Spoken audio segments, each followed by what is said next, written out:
Well, getting the attention of influencers on Twitter is fun. It's just the beginning, and most people stop there. If you want to be productive at social selling, you need to build relationships. And to do that, you'll need to become two things: interesting and impactful. This video will show you how to become both of those quickly and easily so you can build relationships that will grow your business faster. So once you do that, for the next 4 minutes, once you start to find people and you start to grow and now engagement starts to happen, what are you doing and what are you finding to actually carry on conversations or start them and not just be a follower? You know, cartoons are often the key to everything for me. And so, you know, if I send a cartoon to someone, let's say someone says, "Oh man, I'm going to Belgrade," or whatever it is, and there's someone that I find really interesting, someone I really want to engage with, I'll send them a cartoon. I'll actually not send it to them. I'll post a cartoon about them. So, and I'll make sure that they're, of course, they're tagged in it so they know that it came out of it. And that usually gets people, that gets their attention. But I mean, more than that, it gets them saying, "Wow, who is this guy?"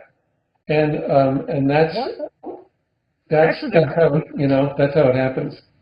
Actually, to grab that, because you're the author of the book. As far as for anyone else, what would their approach be as far as you have cartoons? How did they find their cartoon, if you will, as far as being interesting and impactful? What could anyone do?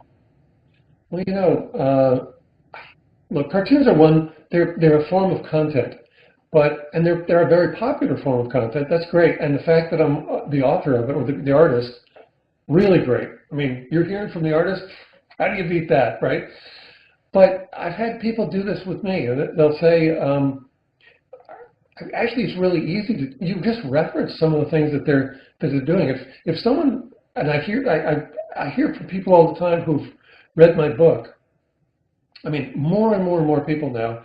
It's my book that's actually probably bringing up my social media following, and so they'll post something and say, "I read your book, and I just heard from someone today. I read your book, and I'm starting my first content campaign today.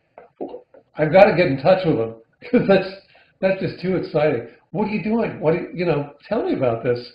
Who knows? I might end up bringing them onto the radio show." Just because they might have a really interesting story. Whether it's as a beginner, they just picked up the book and they're starting to use it. In fact, that's what's going on with this one guy. He read the book, he put out the first thing, he's already heard back from the guy that he sent it to. He's just started it today and he already heard back. So I love those kinds of, you know, as an author, you want to make that kind of a difference in people's lives. So, you know, I think just sort of translating that to everybody out there, we're all doing something that we hope will make differences to people's lives, right? I mean, yeah, we're reaching out, we're being social, so it's not just to promote yourself to everyone, it's to connect with people and to interact with them. And, you know, so you notice these things that people are doing. And certainly, if you want to get in touch with me, telling me that is like, that's like catnip. I got to go and kind of find out more about what you're doing. So I think you do that with everyone. And I was going to say also though, what's your cartoon? You would ask, what's your cartoon? Well, shoot, just, you know, a meme. Anybody can create a meme. And if you create a meme about this person, you're trying to reach Barbara Corcoran, and you think, well, you know what? Rather than just say I'd like to reach you, why not take one of her books and put it in some crazy setting? I don't know.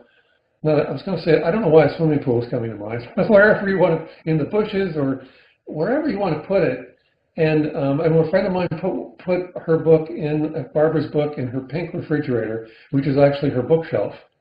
And she said, look, it made the refrigerator, it made the pink refrigerator, and tweeted it to Barbara, and she got in touch. So it's, you know, reach out based on what it is that these people are interested in and what they're doing, what they're saying, what they're talking about. Actually, this is a perfect segue for the last like 15 seconds. Okay. If someone wants to reach out to you, just that, what's the best way to help you and reach out to you? What are you working on right now that they could offer help with? Well, I'm working on a lot of things, but so one is if you can help me get my cartoon feature on LinkedIn, let me know. You know, but another one is I'm already starting work on my next book. It's about weeds and business strategy, and that may sound like a crazy, nonsensical combination, but if you think about it, weeds are a great source of inspiration. Weeds disrupt, and they take over. We could fields, we could say markets. That little dandelion that takes root in the crack in the median in the freeway is an inspiration because it found the one exception to the rule, and it thrived there. No one else can thrive on the freeway, but it found a way to do it. If you just go in your backyard, you'll see all this at work. They're taking over your yard if you don't do something about it. And that's what you want. You want to grow your business or your career like a weed. So if you, so in answer to your question, if you know any business leaders who would make great interview subjects, I want to hear from them, and I want to hear from you. Perfect. Thank you Yeah. so much for your time, Stu. We appreciate it. What a great pleasure. I'm glad to be here. Have a good one.